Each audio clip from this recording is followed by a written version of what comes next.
Bonjour, aujourd'hui nous allons parler donc du traçage du cycle frigorifique sur un diagramme enthalpique. Je vous conseille de regarder les autres vidéos concernant le froid et la climatisation pour comprendre un peu plus la thématique. Donc vous venez de finir une installation d'une climatisation et le bureau d'études vous demande de vérifier le cycle de cette machine sur un diagramme enthalpique. Nous allons voir donc les données, tous les données de besoin pour pouvoir tracer le cycle et un mode opératoire de traçage. Tout d'abord, les données. Nous savons que c'est une installation au R134A. On a posé les manomètres et on a lu donc une basse pression de 1 bar et une haute pression de 12 bars. On a aussi, grâce à un thermomètre digital, pris la température au niveau du bulbe du détendeur qui est de -4 degrés. Et une autre température à la sortie du condenseur qui était de 42. Tout d'abord, nous avons recherché le diagramme enthalpique qui est associé au fluide frigorigène de l'équipement posé. Nous avons établi un tableau avec les 4 points importants. Compresseur, condenseur, détendeur, évaporateur. Ce qui permettra au bureau d'études justement de calculer les puissances en froid, en chaud, éventuellement le COP. Tout d'abord la méthode. En 1, si les valeurs sont lues au manomètre, ajoutez 1 bar à la BP et à l'HP. Si elles sont déjà en pression absolue, on ne fait rien. Deuxième chose, tracez les droites de pression, c'est-à-dire les droites horizontales. Petit 3, placez la température lue près du bulbe du détendeur sur la droite BP, c'est-à-dire le côté en fait état vapeur. Quatrième point, à partir de ce point, tracez une droite d'entropie qui rejoint la droite HP. Ensuite, placez la température lue à la sortie condenseur sur la droite HP, côté état liquide. Ensuite, tracez une droite d'enthalpie, c'est-à-dire une droite verticale de ce point qui coupe la droite BP.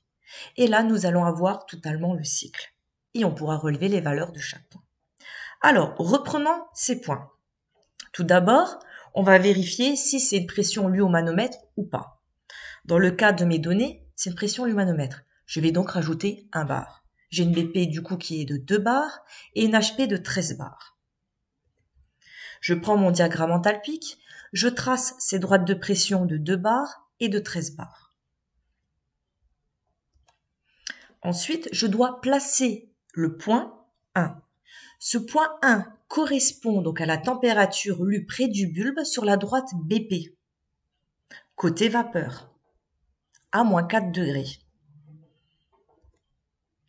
Ensuite, à partir de ce point, je vais tracer la droite d'entropie qui rejoint la droite HP. J'obtiens donc mon point 2, c'est-à-dire sortie compresseur. Je vais placer mon point 3 à 42 degrés, qui correspond à la température lue à la sortie du condenseur. Ensuite, je vais tracer donc une droite d'enthalpie, une droite verticale de ce point, qui coupe la droite BP et j'obtiendrai justement mon point 4. Le tracé du cycle fini correspond à cette allure-là. Ensuite, je relève donc les différentes données de ces 4 points-là et j'obtiens ce tableau de valeurs-là. Je vous l'ai mis pour exercice comme exemple si vous voulez exécuter cet exercice. Pour plus d'informations, il y a une autre vidéo qui permet de comprendre comment on relève toutes les données des points. En conclusion, pour le tracé du cycle, il faut voir l'évolution dans les appareils principaux d'une machine frigorifique. C'est-à-dire entre les points 1 et 2, j'ai le compresseur. 2 et 3, j'ai le condenseur. 3 et 4, j'ai le détendeur. Et entre les points 4 et 1, j'ai l'évaporateur. Merci pour votre écoute. Je reste disponible pour votre complément d'information.